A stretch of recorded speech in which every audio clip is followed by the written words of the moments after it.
she told me. My work husband and I cuddle sometimes. It's platonic. If you don't get it, that's your issue. I said, you're right. The next morning, I canceled every reservation and gift for her birthday weekend. That night, she arrived with her friends and found out the table was canceled under reason. No longer needed. She broke down crying in front of everyone. Hey viewers, before we move on to the video, please make sure to subscribe to the channel and hit the like button if you want to see more stories like this. Thanks. If you looked at my Google Calendar 2 weeks ago, you would have seen an entry titled Operation 30. It was my girlfriend Maya's 30th birthday weekend, and I had spent 3 months curating it with the precision of a military strike. I'm a project manager by trade, and I treat my relationships with the same level of dedication I give my career. I don't do half measures. Maya had been hinting for months that she wanted princess treatment.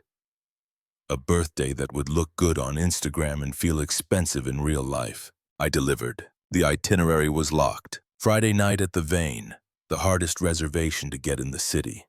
I had to call in a favor with a client just to get a table for 6. Saturday was a full-day spa package for her and her best friend Sarah, followed by a surprise overnight stay at a boutique hotel downtown. Sunday was brunch. Total cost somewhere north of $4,000. I didn't care about the money. I loved her.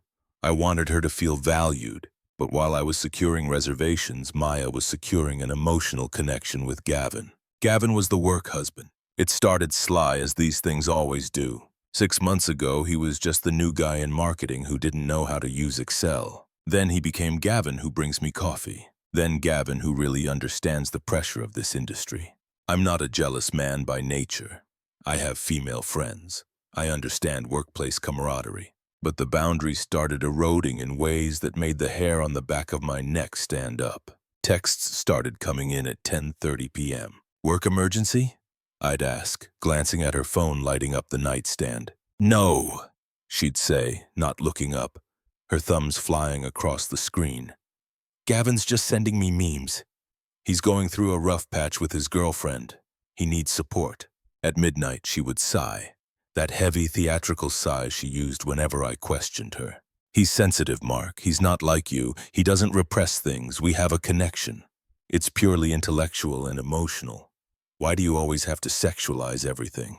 That was her favorite defense, the therapy weaponization. Maya consumed hours of TikTok therapy content and learned just enough terminology to twist every situation into a failing on my part. If I asked for basic respect, I was controlling. If I expressed discomfort with another man taking her to lunch 3 times a week, I was insecure and projecting my toxic masculinity onto her safe space. I tried to be the bigger man. I told myself I was the one she came home to. I was the one paying the mortgage. I was the one planning Operation 30. Gavin was just a phase, a needy coworker she felt sorry for. I was wrong. He wasn't a phase. He was a replacement waiting in the wings. The dynamic shifted 3 days before her birthday. I had just picked up her gift, a vintage necklace she'd circled in a catalog 6 months ago, when I came home to find her on the balcony. She was on the phone. Her voice dropped to that hush-hush whisper people use when they're sharing secrets. When the sliding door clicked shut behind me, she jumped. She hung up immediately. Who was that? I asked, putting the gift bag in the closet. Just Gavin, she said. She looked flushed. He's having a crisis. He seems to have a crisis every time I'm not in the room, I said. My patience was fraying. You wouldn't understand, she snapped, walking past me to the kitchen. You're so emotionally rigid. Gavin feels things deeply. He just needs to know someone is in his corner.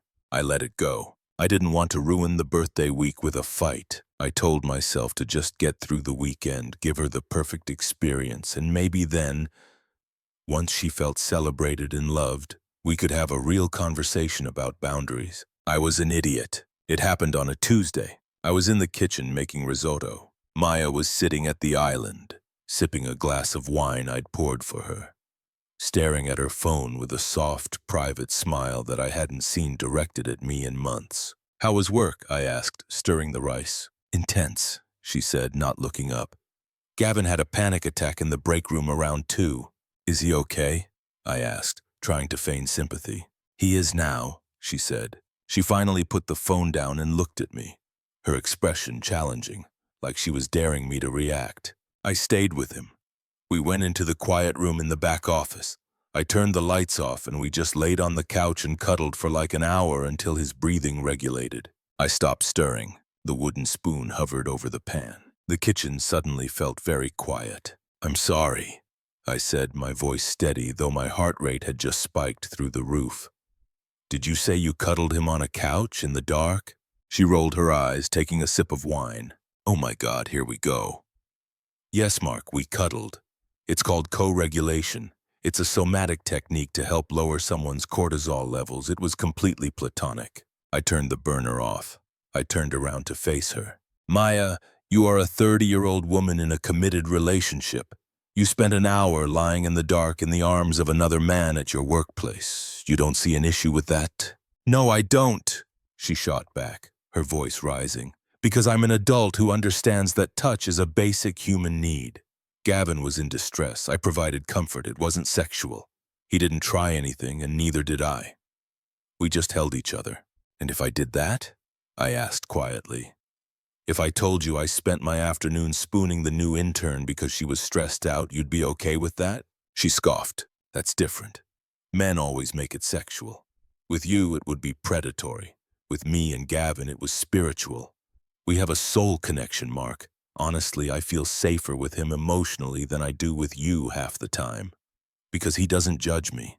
She stood up, walking around the island to stand in front of me. She looked at me with genuine pity, as if I were a primitive creature unable to grasp her evolved state of being. "My work husband and I cuddle sometimes," she said, enunciating every word.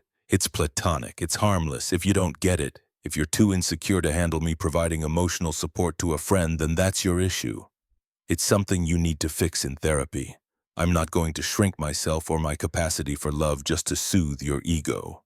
I looked at her. I looked at the woman I had spent 3 years building a life with. I thought about the ring I had hidden in the safe deposit box, the one I was planning to propose with next year. I thought about the $4,000 currently pending on my credit card for her birthday weekend. And then I felt it. It wasn't anger, it wasn't sadness. It was the sensation of a heavy weight simply vanishing. It was the click of a lock disengaging. I realized in that exact moment that she didn't respect me. She didn't even fear losing me. She was so confident in her control over me, so certain that I was the safe option who would pay the bills while Gavin provided the spark, that she felt comfortable telling me to my face that she was intimate with another man. She was waiting for me to beg. She was waiting for me to yell so she could call me abusive. She was waiting for me to apologize for being jealous. I took a breath. I picked up the wine bottle and topped off her glass. "You know what?"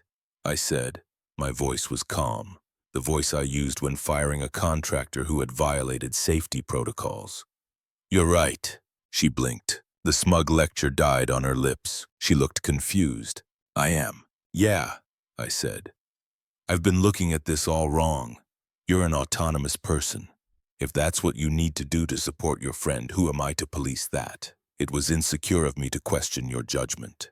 A slow, victorious smile spread across her face. She thought she had broken me. She thought she had trained me. "Thank you, Mark," she said, reaching out to touch my arm. "I knew you'd get there eventually. It really means a lot that you're doing the work to be better for me." "I am," I said, smiling back. "I'm really seeing things clearly now." "Good," she said, turning back to her phone. "Gavin will be so relieved. He was worried you'd freak out." "Tell him not to worry," I said, turning back to the stove. "I'm not freaking out at all." I wasn't. I was calculating. I served dinner. I asked about her day. I listened to her talk about how excited she was for Friday, how she had told all the girls that I was taking them to the vein, how she couldn't wait to see what I had planned for the rest of the weekend. "It's going to be unforgettable," I told her. When we went to bed that night, she turned her back to me, texting Gavin good night. I lay there in the dark, staring at the ceiling. At 7 a.m. the next morning, she left for work. She kissed me on the cheek, breezy and happy, convinced she had the perfect boyfriend and the perfect side piece. "Love you," she said. "Don't forget to pick up the dry cleaning for Friday." "I won't," I said. The moment the door clicked shut, I got out of bed. I didn't go to work. I went to the kitchen table. opened my laptop and pulled up the spreadsheet titled Operation 30. I picked up my phone. I dialed the restaurant first. "Good morning," I said when the hostess answered. "I have a reservation for 6 this Friday under Mark Miller. I need to cancel it." "Of course, sir," she said. "Would you like to reschedule?" "No," I said, "but I have a specific request. My ex-girlfriend doesn't know it's canceled yet. She might still show up. Can you make sure the cancellation note is in the system?" "Certainly. Is there a specific reason code you want us to log?" "Yes," I said. "Put it down as reason service no longer needed." "Service no longer needed," she repeated, sounding confused. "That's the one," I said. "Make sure it's on the screen if she asks." "Okay, consider it done. Thank you." I hung up. Then I called the spa, then the hotel, then the florist. Then I called the boutique where I bought the necklace and asked about their return policy. By noon, I had erased her birthday. By 2 p.m., I had packed my clothes, my electronics, and my documents into my car. By 4 p.m., I was gone. I left nothing behind but the spare key on the counter and the echo of her telling me that her betrayal was my issue. She was right. It was my issue, and I had just solved it. I spent Friday afternoon in a state of unnatural calm. I had checked into a corporate suite hotel on the other side of the city, a place generic enough to be untraceable, comfortable enough to work from. My phone was on the coffee table face up. I hadn't blocked her number yet. I needed the confirmation. I needed to know the message had been received. Around 4 p.m., leaving work now. Going straight to Sarah to get ready. "Can you bring that red tie I like? The one that matches my dress. See you at 7:30. Love you." Hugs and kisses. I stared at the screen. The audacity was almost impressive. Less than 72 hours ago, she had told me my feelings were a psychological defect she shouldn't have to deal with. Now she was ordering accessories for her big night out, fully expecting me to play the role of the doting boyfriend, the wallet, and the prop. I didn't reply. At 6 p.m., another text. "Hey, just checking in. Are you on your way? Traffic is crazy." I took a sip of the bourbon I'd poured myself. I wasn't on my way. I was watching a documentary about deep-sea shipwrecks. I felt a kinship with the ocean floor, cold, pressurized, and silent. At 7:15 p.m., the group chat, which included Maya, Sarah, and 2 other friends, Jen and Chloe, lit up. Sarah sent a photo, a selfie of the 4 of them in the Uber. Maya looked stunning in a black silk dress I had bought her for Christmas. She was beaming, holding a glass of champagne, looking like the queen of the world. Caption, "Birthday Queen en route. At Mark. Where are you? We're thirsty." I felt a phantom twinge of guilt, a muscle memory of my old self, the nice guy Mark who would have panicked at being late. But then I remembered Gavin. I remembered the cuddle. I remembered reason. No longer needed. The guilt evaporated. At 7:28 p.m.,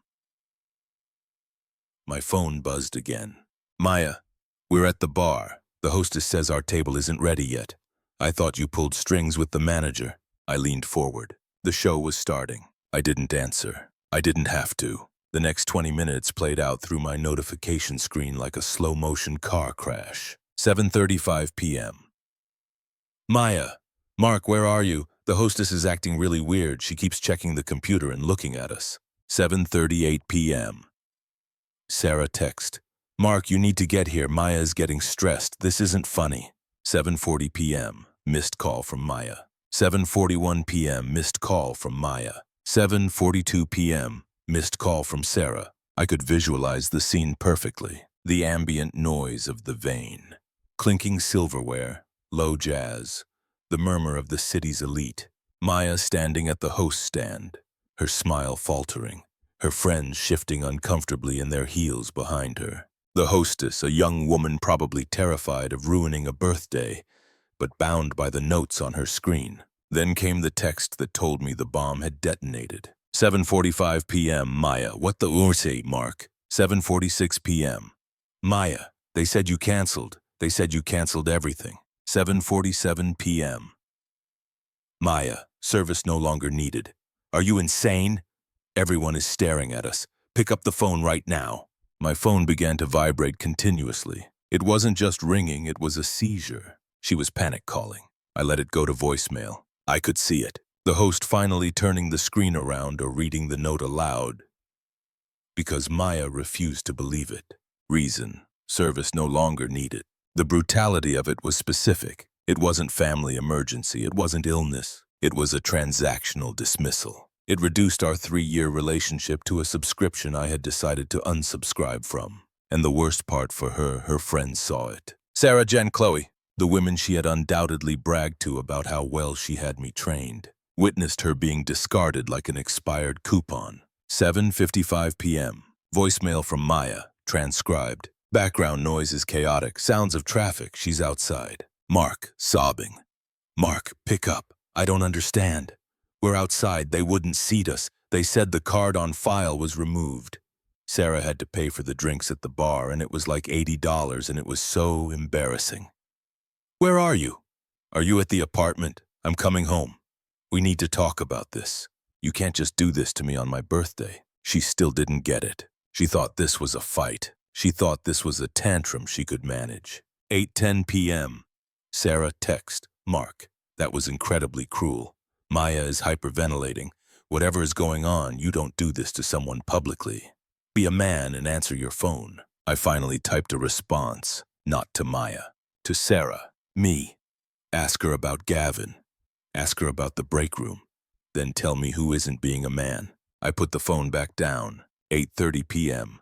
Maya, I'm at the apartment. Mark, where is your stuff? The realization hit. She had rushed home to confront me, probably ready to scream and cry and manipulate me back into submission. Instead, she walked into a ghost town. I had been efficient. My clothes were gone. My toiletries, my laptop, my gaming console, my documents. I had even taken the coffee maker I bought before we moved in. The apartment wasn't empty. Her stuff was everywhere. But I was erased. The space where I used to be was just air. 8:35 p.m. Maya, you moved out. Are you serious? Over a cuddle. Mark, this is psychotic. You are blowing this way out of proportion. 8:40 p.m. Maya, please come back. I'm scared. I don't want to be alone tonight. 8:45 p.m. Maya, Gavin is just a friend. I'll block him if that's what you want. Just come home. It was textbook. First, attack the reaction. You're psychotic. Then play the victim. I'm scared. Finally, the desperate bargaining. I'll block him. But she missed the point. I didn't care if she blocked Gavin. Gavin wasn't the problem. The problem was that she looked at me, saw my pain, and told me it was my defect. She had broken the fundamental contract of our relationship. I protect you. You respect me. I scrolled through the messages feeling lighter. For months, I had walked on eggshells, trying to be the modern, evolved partner she wanted, suppressing my gut instincts to avoid being labeled toxic. Now I was the villain in her story, and God, it felt good. 9:00 p.m. Maya, fine, ignore me, but you owe me for the hotel and the spa. You promised me this weekend. 9:15 p.m. Me. I promised my girlfriend a birthday weekend, but she checked out on Tuesday to be single with her work husband. I just finalized the paperwork. Enjoy the platonic silence. It's soothing, isn't it? 9:16 p.m. Maya, I hate you. 9:20 p.m. Me, you're right. I blocked her number. Then I blocked Sarah. Then I blocked Jen and Chloe. Then I opened the food delivery app and ordered a pizza from the place she always said was too greasy. I slept like a baby. The next morning I woke up to a notification from Instagram.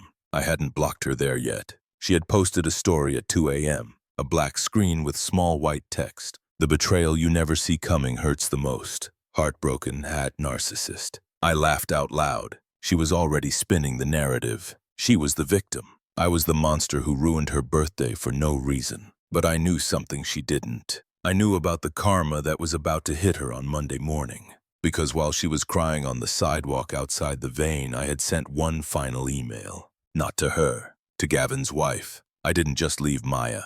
I removed the structural integrity of her life. Monday morning arrived. While I was settling into a temporary workspace at a WeWork, sipping a coffee I actually enjoyed, Maya was walking into the office expecting sympathy. She probably thought she could lean on Gavin, cry about her psychotic ex-boyfriend, and get another one of those platonic cuddling sessions. She didn't know I had sent the email on Saturday night. I had found Gavin's wife, Jessica, on Facebook easily enough. My message to her was short, factual, and devoid of emotion. Subject, Tuesday afternoon.